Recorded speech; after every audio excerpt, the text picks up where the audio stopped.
ప్రకాశం జిల్లా ఒంగోలులో భగీరథ మహర్షి జయంత్యోత్సవాల్లో పాల్గొని ప్రసంగించిన ప్రకాశం జిల్లా కలెక్టర్ రాజాబాబు. ఈరోజు రాష్ట్ర వ్యాప్తంగా భగీరథ మహర్షి ఉత్సవాలు జరుగుతున్నాయి. ప్రకాశం జిల్లాలో భగీరథ ఉత్సవాలు ఘనంగా జరపడం జరిగింది.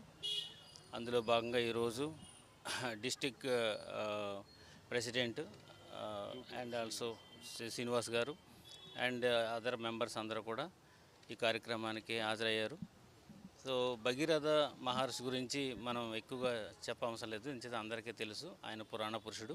మనకి ఈ పురాణంలో ఉన్నటువంటి పురుషులందరూ కూడా ఏదో ఒక సందేశాన్ని ప్రజలకిచ్చి సో దాని ద్వారా ప్రజల యొక్క మనస్థితి కానీ లేదంటే కనుక వాళ్ళ అభివృద్ధి కానీ సహాయపడుతూ ఉంటారు. అంటే పట్టుదల కలిగినటువంటి పర్సన్.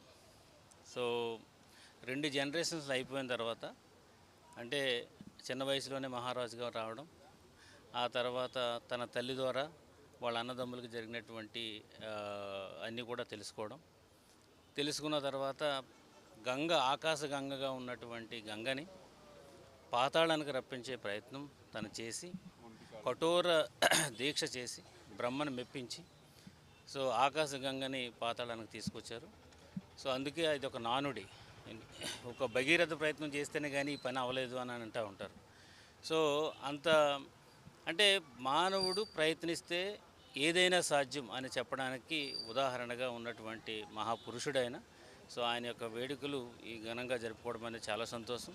యాజ్ డిస్ట్రిక్ట్ కలెక్టర్గా నేను కూడా వీళ్ళందరితో పార్టిసిపేట్ చేయడం జరిగింది.